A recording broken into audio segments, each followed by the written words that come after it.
Good morning dear students. Uday Singh Nehra learning classes में एक बार फिर आपका स्वागत है। एक विशेष वीडियो सीरीज के तहत हम आज पढ़ रहे हैं बीएससी पार्ट फर्स्ट के पेपर सेकंड में लेक्चर नंबर 2। पहले लेक्चर में हमने जाना था कि क्षेत्र क्या होता है, क्षेत्र कितने प्रकार के होते हैं, सदिश और अदिश क्षेत्र, क्षेत्र का ग्राफिकल रिप्रेजेंटेशन कैसे करते हैं। उसमें हमने देखा था कि अदिश क्षेत्र को हम दर्शाते हैं समअदिश पृष्ठों के द्वारा और सदिश क्षेत्र को दर्शाते हैं बल रेखाओं के द्वारा।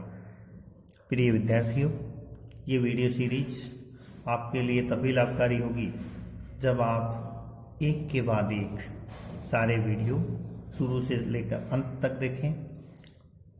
चूँकि हम जीनियस नहीं हैं, सभी जीनियस नहीं होते और बहुत सारी परिस्थितियां भी होती हैं, पूरा ध्यान एक बार में कंसंट्रेट भी नहीं हो पाता। तो ये ज़रूरी नहीं है, कतई ज़रूरी नहीं है कि एक बार में पढ़ी हुई या सुनी हुई चीज़ हमें पूरी तरह से याद रह जाए। तो मैं ये रिकमेंड करता हूँ कि आप जो भी वीडियो देखें वो पूरा ध्यान से शुरू से अंत तक देखें और उसे एक बार देखने के बाद दूसरी बार तीसरी बार देखें। कम से कम 2 बार आप वीडियो को देखें तो आप अच्छे से कंटेंट को समझ पाएंगे। मैंने 2, 3, 4 अच्छी बुक्स से कंसल्ट करके एग्जाम ओरिएंटेड इम्पोर्टेंट कंटेंट आपके लिए तैयार किया है। उम्मीद है कि आप इसे पूरी तरह से लाभ उठाएंगे, अपने फ्रेंड्स को शेयर करेंगे ताकि अधिक से अधिक लोगों को इसका फ़ायदा मिल सके। लेक्चर नंबर 2 में आज हमारा टॉपिक है अदिश क्षेत्र की प्रवणता तथा इसका ज्यामितीय निरूपण। इंग्लिश में कहते हैं gradient of scalar field and it's geometrical interpretation. ये MGSU में 2018 और 2014 में आया हुआ क्वेश्चन है, देख रहे हैं आप। और ये जिस भी यूनिवर्सिटी के सिलेबस में है सब जगह ये बहुत ही इम्पोर्टेंट टॉपिक है और ये परीक्षाओं में पूछा जाता रहा है। देखिए, हमने पिछले लेक्चर में पढ़ा था कि अदिश क्षेत्र को समअदिश पृष्ठों के रूप में व्यक्त किया जाता है। ऐसे ही समअदिश पृष्ठ हमने यहाँ लिए हैं। ये XY तल है जिसके अंदर 2 समअदिश पृष्ठ हमारे पास S1 व S2 हैं। S1 पर अदिश राशि का मान फाई और S2 पर फाई प्लस डेल्टा फाई है। यहाँ हमारे पास S1 व S2 पर 2 बिंदु P और Q हैं जिनके निर्देशांक, जिनके स्थिति सदिश मूल बिंदु O के सापेक्ष P का स्थिति सदिश R है और Q का स्थिति सदिश R प्लस डेल्टा R है। हमें प्रवणता ज्ञात करनी है। प्रवणता होती है किसी राशि के दूरी के साथ परिवर्तन की अधिकतम परिवर्तन की दर। किसी राशि के दूरी के साथ अधिकतम परिवर्तन की दर।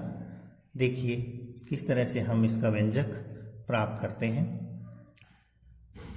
P बिंदु S1 पर स्थित है जहां अदिश राशि का मान फाई 1 है। Q बिंदु S2 पृष्ठ पे स्थित है जहां राशि का मान फाई प्लस डेल्टा फाई है।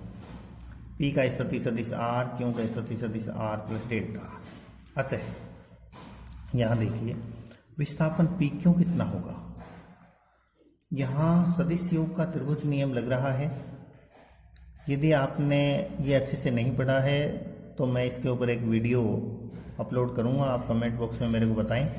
अभी मैं आपको यहाँ संक्षेप में बता देता हूँ कि सदिश योग का त्रिभुज नियम ये कहता है कि जब किन्हीं 2 सदिशों को किसी त्रिभुज की 2 क्रमागत भुजाओं के द्वारा व्यक्त किया जा सके तो उस त्रिभुज की तीसरी भुजा विपरीत क्रम में उन दोनों के परिणामी को व्यक्त करती है। यहाँ देखिए OP भुजा से ये सदिश और PQ भुजा से ये सदिश व्यक्त किया जाता है तो इनका परिणामी OQ भुजा व्यक्त करेगी विपरीत क्रम में। ये क्रम चलता तो ये क्रम होना चाहिए था, लेकिन परिणामी विपरीत क्रम में होता है तो ये OQ। तो हमारे पास क्या होगा, OP प्लस PQ बराबर होगा OP। O P plus P Q बराबर ओ क्यू। तो पी क्यू बराबर क्या होगा, हमारे पास ओ पी सदिश प्लस पी क्यू सदिश बराबर होगा ओ क्यू। तो यहाँ से पी क्यू क्या हो जाएगा हमारे पास, O Q minus O P. O Q कितना है, आर प्लस डेल्टा आर, और ओ पी कितना है, आर। तो हमारे पास पी क्यू हो जाएगा R plus delta R minus R, और हमारे पास ये विस्थापन आ जाएगा डेल्टा। काफ़ी डिस्टर्बेंस है प्यारे विद्यार्थियों, लेकिन हम जीवन में परिस्थितियों को नहीं बदल सकते। परिस्थितियाँ जो होती हैं उन्हीं में हमें काम करना होता है और अपना बेस्ट देना होता है। तो इनसे न घबराएं, परिस्थितियाँ बदलते हुए टाइम लेती हैं। यदि हम परिस्थितियों के अनुसार बदल जाते हैं तो हमारे टारगेट प्राप्त नहीं कर पाते हैं। परिस्थितियाँ जैसी भी हों, अपने रास्ते पर बढ़ते रहना चाहिए। लक्ष्य कभी आंखों से ओझल नहीं होना चाहिए। आसपास से थोड़ा डिस्टर्बेंस आ रहा होगा, उसके लिए खेद है, लेकिन फिर भी हमें अपना काम जारी रखना होगा।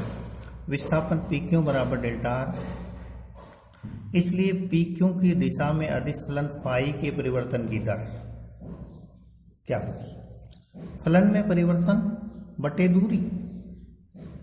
फलन में परिवर्तन कितना हुआ, five plus delta five minus five, तो डेल्टा फाइव, और बटे पी क्यू दूरी कितनी है, डेल्टा आर, तो डेल्टा फाइव बटे डेल्टा आर।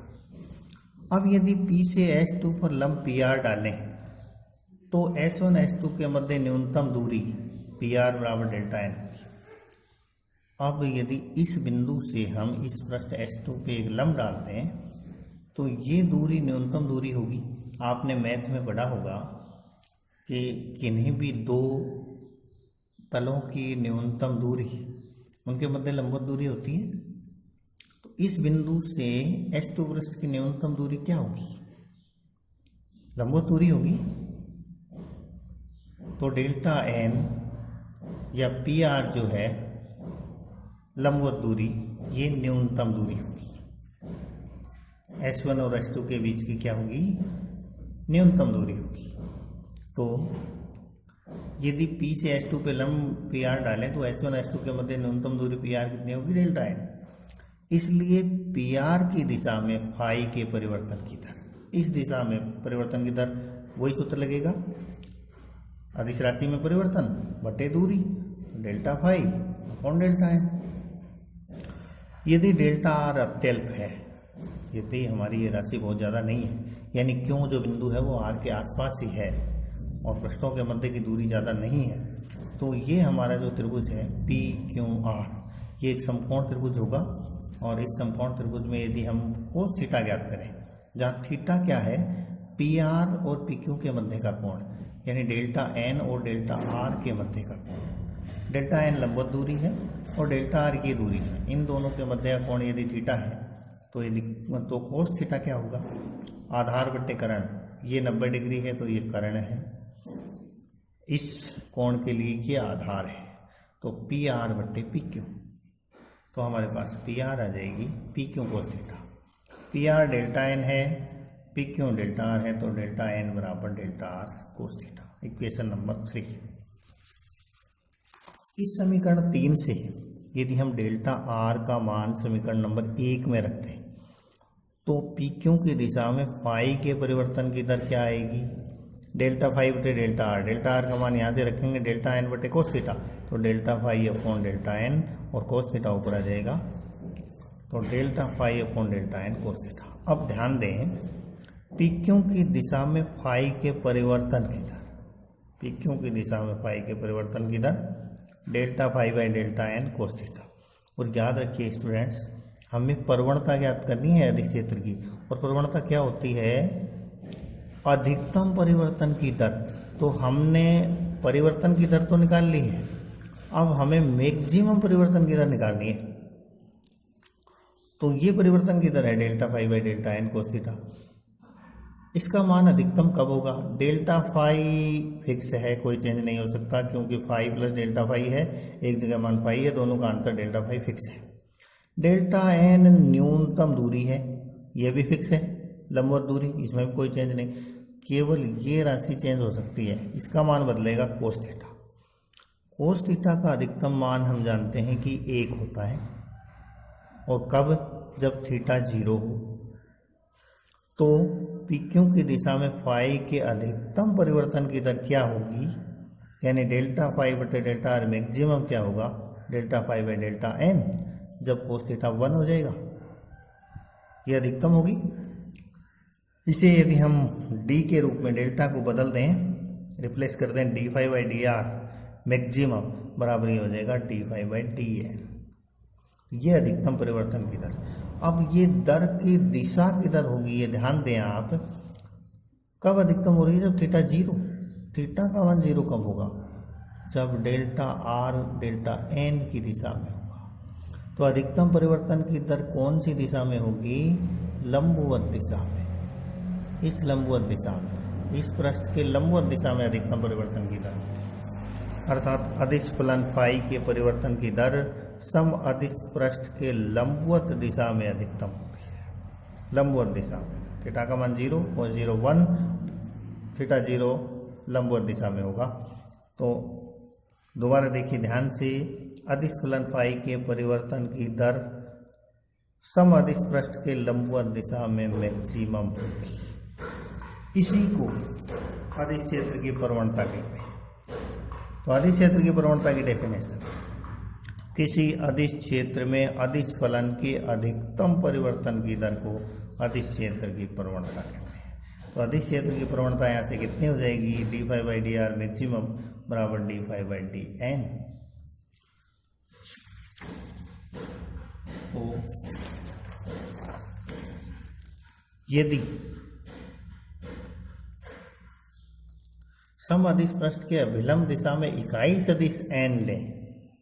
अब देखो, ये जो अपना है, ये जो लंबवत दिशा है जिसमें परिवर्तन की दर मैक्सिमम है, इस दिशा में हम इकाई सदिश n ले लें, तो फाई की प्रवणता क्या होगी? अदिश प्रवणता क्या होगी? अदिश प्रवणता को इंग्लिश में ग्रेडियंट कहते हैं, तो ग्रेड फाई से लिखते हैं। ग्रेड एक डेल ऑपरेटर है जिसको आगे भी हम समझेंगे। ग्रेड फाई को डेल फाई भी लिखते हैं। इसके बराबर क्या होगा? D phi by D N. हमने अभी अभी देखा कि D phi by D N maximum D phi by D N होती है। और कौन सी दिशा में? N cap. एन कैप इस समअदिश पृष्ठ के लंबवत दिशा में, और इसको हम लिख सकते हैं D phi by D R maximum, अधिकतम परिवर्तन की दर और दिशा एन है। यहाँ से आप एक चीज़ देख रहे हैं जो बेहद इम्पोर्टेंट है, जो एग्जाम में पूछी भी जाती है, कि प्रवणता, अदिश फलन की प्रवणता एक सदिश राशि होती है। ये देखने में अदिश लगती है, हमें ऐसे लगता है कि ये अदिश राशि है, लेकिन सदिश में क्या आवश्यकता होती है? सदिश राशि की पहचान क्या होती है? विशेषता क्या होती है? कि उससे रिप्रेजेंट करने के लिए एक दिशा की आवश्यकता होती है। और हमने अभी अभी देखा कि अदिश फलन की प्रवणता की दिशा क्या होती है? इसके समअदिश पृष्ठ के लंबवत, यानी इसकी दिशा है विशेष, विशेष दिशा में ये अधिकतम है, यानी इसका मान एक विशेष दिशा में होता है जो समअदिश पृष्ठ के लंबवत दिशा होगी। तो चूंकि इसमें दिशा की आवश्यकता होती है, तो ये सदिश राशि होती है, इसकी दिशा समअदिश पृष्ठ के लंबवत होती है। तो ये हमने पढ़ी अदिश प्रवणता। अब अगला क्वेश्चन जो इसमें पूछा जाता है इसके साथ, वो है अदिश प्रवणता को कार्तीय निर्देशांकों के रूप में व्यक्त कीजिए। ये भी साथ ही पूछा हुआ क्वेश्चन है दोनों बार, 2014 और 2018 में, कि अदिश प्रवणता को कार्तीय निर्देशांकों में, कार्टेशियन कोऑर्डिनेट के रूप में व्यक्त कीजिए। देखिए कैसे करेंगे। अदिश प्रवणता की डेफिनेशन के अनुसार हमने देखी अभी परिभाषा कि ग्रेड फाई बराबर D phi by D N N cap, जहाँ एन कैप सम अदिश पृष्ठ के लंबवत दिशा में इकाई सदिश है। हमने मान लिया कि विस्थापन सदिश डी आर है, वो इस रूप में है डी आर बराबर डी एक्स आई कैप प्लस डी वाई जे कैप प्लस डी जेड के कैप। तो grad phi dot D R, यदि इस समीकरण 1 में हम दोनों साइड डी आर से अदिश गुणनफल ले लें, अदिश गुणनफल कर दें डी आर का दोनों दिशाओं में, दोनों पक्षों में, तो grad phi dot D R. अब यहाँ देख सकते हैं आप डॉट प्रोडक्ट दो सदिश राशियों के बीच ही होता है, ए डॉट बी। देखने में अदिश लगती है ग्रेड फाई, अदिश प्रवणता, लेकिन सदिश राशि है, तभी हम ये काम कर पा रहे हैं, तभी हम अदिश गुणनफल ले रहे हैं, क्योंकि अदिश गुणनफल दो सदिश राशियों के मध्य होता है। तो grad phi dot D r equal to d phi by D N, N cap और dot D r. Question number 2, n cap dot D r क्या होगा? अदिश गुणनफल की डेफिनेशन से हम जानते हैं कि ए डॉट बी बराबर ए बी कोस थीटा, जहाँ ए पहले सदिश का परिमाण और बी दूसरे का। तो N cap D R, N का परिमाण 1, डी आर का परिमाण डी आर, दोनों के मध्य कोण का कोस थीटा, तो यह आ गया डी आर कोस थीटा। और हमने पीछे देखा था कि डी आर कोस थीटा बराबर क्या होता है? डी एन, लंबवत दिशा में न्यूनतम दूरी, समअदिश पृष्ठों के बीच की न्यूनतम दूरी, ये मान हम इसमें रख दें। तो grad phi dot D R बराबर D phi by D n, और इसकी जगह डी एन, डी एन से डी एन कैंसिल होकर हमारे पास आ गया grad phi dot D R बराबर डी फाई। क्वेश्चन नंबर 3, अब यदि चूंकि फाई अदिश राशि फाई एक्स वाई जेड का फंक्शन है, तभी तो अदिश क्षेत्र है, इसका मान निर्देशांकों पे डिपेंड करता है। तो इसका संपूर्ण अवकलज यदि ले लें डी फाई, तो ये आंशिक अवकलजों के योग के बराबर होगा, तीनों कोऑर्डिनेट की। D phi equal to del phi by del x D x plus del phi over del Y D Y plus del phi by del Z D Z. Question number 4, अब अदिश गुणनफल की परिभाषा के अनुसार हम जानते हैं दो राशियां ए डॉट बी का अदिश गुणनफल ऐसे लेते हैं, ए सदिश राशि है तो ए एक्स आई इसके घटकों के रूप में और बी अपने घटकों के रूप में ऐसे। जब डॉट प्रोडक्ट करेंगे I dot I one, J dot J one और के डॉट के वन, बाकी सारे गुणनफल 0 हो जाएंगे। तो क्या होगा? ए एक्स बी एक्स, ए वाई बी वाई और ए जेड बी जेड। तो इसके अनुसार हम इस समीकरण को कैसे लिख सकते हैं? इसको दो राशियों के अदिश गुणनफल के रूप में लिख सकते हैं। I del phi by del x plus j del phi del y plus k del phi by del z dot i d x plus j d Y plus k d z. अब ध्यान से देखिए, I dot I 1 होगा तो del phi by del x D x, del phi by del x D x है। J dot j 1 होगा तो del phi by del Y D y, del phi by del Y D y. Clear है?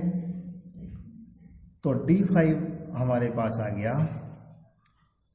आई del phi by del x plus j del phi by del y plus k del phi by del z dot D R, क्योंकि ये D R है।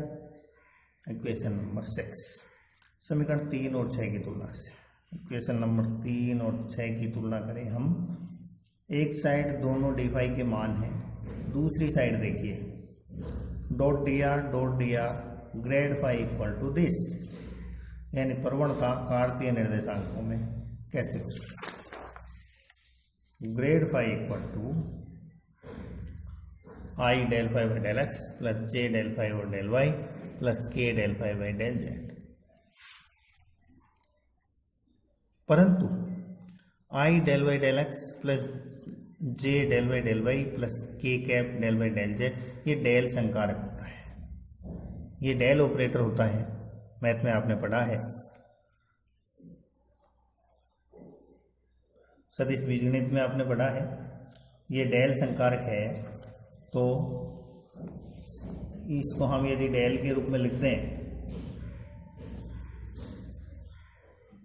Differential operator del के रूप में, तो हमारे पास grade phi बराबर क्या आ गया? Del phi. यहाँ ग्रेड फाई बराबर डेल फाई।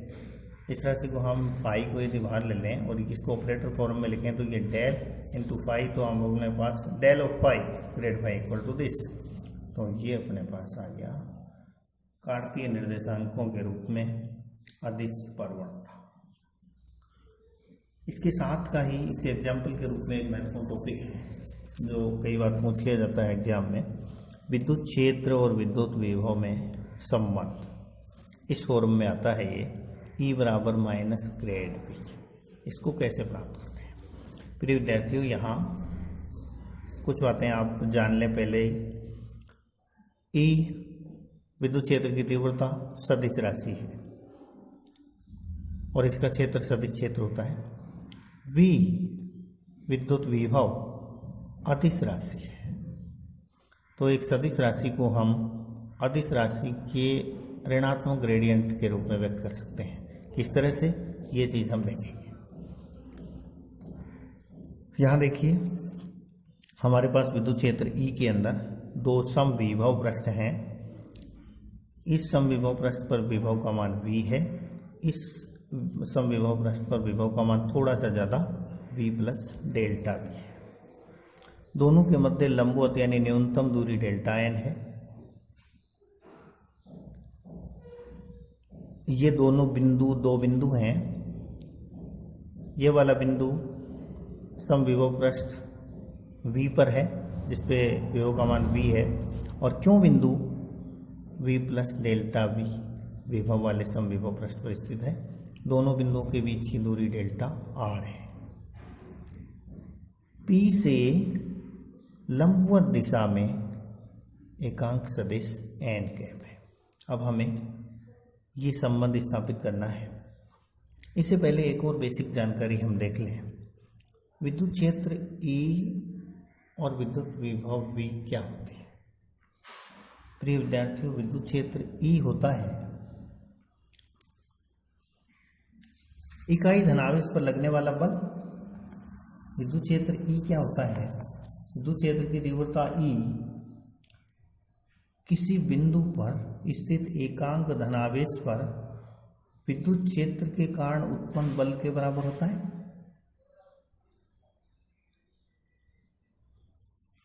भाई, हमने पढ़ा है कि F बराबर क्यू E। किसी आवेश पे बल कितना लगता है विद्युत क्षेत्र E में? F बराबर क्यू E। यदि क्यों का मान 1 है यानी एकांक धनावेश पे कितना बल लगेगा? F बराबर E। तो विद्युत क्षेत्र की तीव्रता क्या होती है? किसी बिंदु पर एकांक धनावेश पर लगने वाले बल के रूप में परिभाषित होती है। विद्युत विभव क्या होता है? किसी बिंदु पर विद्युत विभव इकाई धनावेश को अनंत से उस बिंदु तक लाने में किया गया कार्य होता है, और ये कार्य किसके विरुद्ध किया जाता है? विद्युत क्षेत्र के विरुद्ध किया जाता है। तो ये दोनों कॉन्सेप्ट हमें ध्यान में रहने चाहिए, तभी हम ये काम कर पाएंगे। अब देखिए, माना विद्युत क्षेत्र E में स्थित दो समविभव पृष्ठों के बीच की लंबवत दूरी डेल्टा n है और इन पे विभव V और V प्लस डेल्टा V है। अब प्रवणता की परिभाषा का इस्तेमाल हम करें जो ऊपर देखा था हमने, grade V equal to delta V by delta n cap, जहाँ n कैप जो है लंबवत दिशा में इकाई सदिश है। अब यदि एकांक धनावेश, ध्यान दें, बड़ा अच्छा कॉन्सेप्ट है, समझने वाली बात है। एकांक धनावेश को V पृष्ठ पर स्थित किसी बिंदु P से विभव V प्लस डेल्टा V वाले पृष्ठ पर स्थित बिंदु Q तक डेल्टा R विस्थापित करें तो, यानी इस बिंदु P से एकांक धनावेश को हमें इस बिंदु Q तक ले जाना है। V विभव वाले पृष्ठ से V प्लस डेल्टा V वाले पृष्ठ तक निम्न विभव से उच्च विभव की ओर ले जा रहे हैं, तो हमें क्षेत्र के विरुद्ध कार्य करना पड़ेगा। और वो किया गया कार्य किसके बराबर होगा? दोनों बिंदुओं के मध्य विभवांतर के बराबर होगा। विभवांतर कितना होगा? V plus delta V minus V, इतना कार्य होगा। चूंकि ये कार्य क्षेत्र के विरुद्ध करना पड़ेगा, तो कार्य बराबर बल गुणा विस्थापन। W बराबर क्या होता है? F dot D। F क्या है? इकाई धनावेश पर लगने वाला बल E है, हमने देखा अभी विद्युत क्षेत्र, और D कितना है? Delta R। तो ये हो जाएगा E into E dot delta R। और माइनस क्यों आया? क्योंकि क्षेत्र के विरुद्ध ले जाने में किया गया कार्य, E डॉट डी आर। इसको हम लिख सकते हैं, यहाँ से घटाएंगे, V से V कैंसिल हो जाएगा, तो डेल्टा V बराबर minus E dot D R. अब जो समीकरण 1 है हमारा, जो ग्रेड की डेफिनेशन है, उसमें दोनों पक्षों में डेल्टा आर से अधिक गुणनफल लेने पर ग्रेड वी डॉट डेल्टा बराबर delta V by delta N N cap dot delta N cap dot delta अदिश गुणनफल की परिभाषा से क्या होगा, A dot B cos theta A B cos theta. इसका परिमाण इकाई होता है डेल्टा आर का डेल्टा आर, तो delta are cos theta N cap dot delta are बराबर क्या होगा, पहले सदिश का परिमाण दूसरे का परिमाण इनटू कोस थीटा, तो डेल्टा आर कोस थीटा। अब चूंकि डेल्टा आर कोस थीटा कितना होता है, हमने पिछले में भी देखा था, delta R cos theta delta R का घटक एन की दिशा में, डेल्टा ये कोण थीटा है, डेल्टा आर का एन की दिशा में घटक कितना होगा, डेल्टा एन के बराबर। तो delta are cos theta equal to delta n cancel by delta n, तो grad V dot delta are बराबर आ जाएगा डेल्टा वी। तो यहां से हमारे पास क्या आ गया, इक्वेशन नंबर ये 1 था अपने पास, इसको ले लें 2, तो डेल्टा वी बराबर क्या आ गया, grade V dot delta are, grade V dot delta R, और बराबर इसको लें हम 1, ये 2 लें और ये 3। तो इक्वेशन 2 और 3 से क्या आ गया अपने पास, डेल्टा वी बराबर यहां से अपने पास आया है grade V dot delta R, और डेल्टा वी का मान यहाँ कितना था, minus E dot D R, दोनों मान बराबर रख दिए, डेल्टा आर से डेल्टा आर कैंसिल आउट हो जाएगा, तो E equal to minus grade V, E equal to minus grade V, ये हमारा अपेक्षित संबंध आ गया। कार्तीय निर्देशांकों के रूप में रखें तो हम जानते हैं कि जो ग्रेड है उसका कार्तीय निर्देशांकों में लिखते हैं i del by del x plus j del by del y plus k del by del z. V को वी पर ऑपरेट कर देंगे सब, तो ये आ जाएगा ई बराबर minus del u by del x I cap plus del u by del y J cap plus del u by del z के कैप। तो ये ई और वी में संबंध आ गया ग्रेड के रूप में। विद्युत क्षेत्र का विद्युत विभव के साथ संबंध, यानी विद्युत क्षेत्र जो है वो विद्युत विभव की ऋणात्मक प्रवणता के बराबर होता है, यानी विद्युत क्षेत्र की दिशा विद्युत विभव के अधिकतम घटने की दिशा में होती है। विद्युत क्षेत्र की दिशा विद्युत विभव के अधिकतम घटने की दिशा में होती है, माइनस है अधिकतम परिवर्तन की दर ऋणात्मक, यानी विद्युत क्षेत्र की दिशा विद्युत विभव के अधिकतम घटने की दिशा में होती है। तो ये ग्रेड के रूप में ई के साथ वी का संबंध। यदि पोलर कोऑर्डिनेट्स में हम बात करें आर और थीटा में, तो ई बराबर यहाँ से आता है minus del V by del R, grade हो जाएगा minus del V by del are. R और थीटा दो कोऑर्डिनेट होते हैं, लेकिन ई चूंकि केवल आर का फलन होता है, थीटा का फलन नहीं होता, इसलिए हमारे पास ई बराबर आ जाएगा minus del V by del are r cap. E की दिशा माइनस आर कैप की दिशा में होगी, minus del V by del r cap. प्रिय विद्यार्थियों, देखते रहिए आप ये पूरी सीरीज एक के बाद एक वीडियो।